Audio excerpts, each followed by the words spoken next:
equality, in the sense in which we have just defined the word, does nevertheless, when he is confronted with racial differences, recognise degrees of inferiority so extreme that he is practically driven into the Aristotelian position that some men are naturally slaves. The American, for example, will hardly deny that such is his attitude towards the Negro. The Negro, in theory, is the equal, politically and socially, of the white man. In practice, he is excluded from the vote, from the professions, from the amenities of social intercourse, and even, as we have recently learnt, from the most elementary forms of justice. The general and a priori doctrine of equality is shattering itself against the actual facts, and the old Greek conception, the slave by nature, may be detected behind the mask of the Christian ideal. And while thus, even in spite of itself, the modern view is approximating to that of the Greeks, on the other hand, the Greek view, by its own evolution, was already beginning to anticipate our own.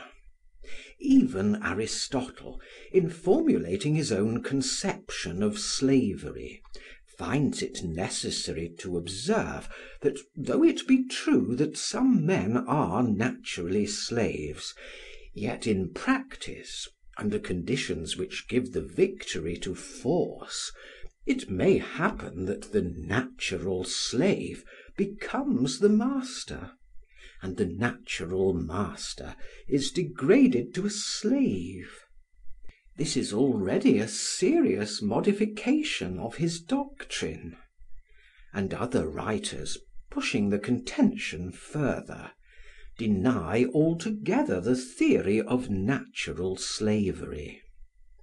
No man, says the poet Philemon, was ever born a slave by nature. Fortune only has put men in that position. And Euripides, the most modern of the Greeks, writes in the same strain. One thing only disgraces a slave, and that is the name. In all other respects, a slave, if he be good, is no worse than a freeman. It seems, then, that the distinction between the Greek and the modern point of view is not so profound or so final as it appears at first sight. Still, the distinction, broadly speaking, is there. The Greeks, on the whole, were quite content to sacrifice the majority to the minority. Their position, as we said at the outset, was fundamentally aristocratic. They exaggerated rather than minimised the distinctions between men, between the Greek and the barbarian, the freeman and the slave, the gentleman and the artisan, regarding them as natural and fundamental, not as the casual product of circumstances.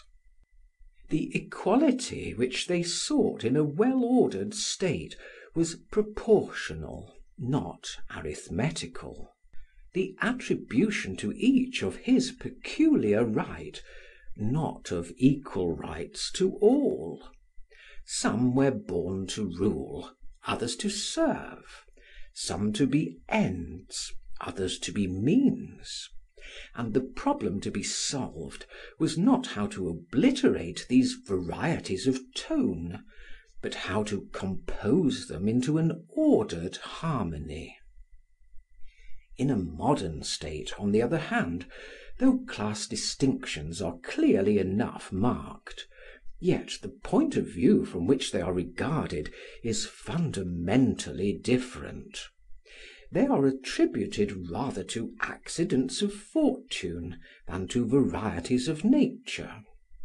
The artisan, for example, ranks no doubt lower than the professional man, but no one maintains that he is a different kind of being, incapable by nature, as Aristotle asserts, of the characteristic excellence of man.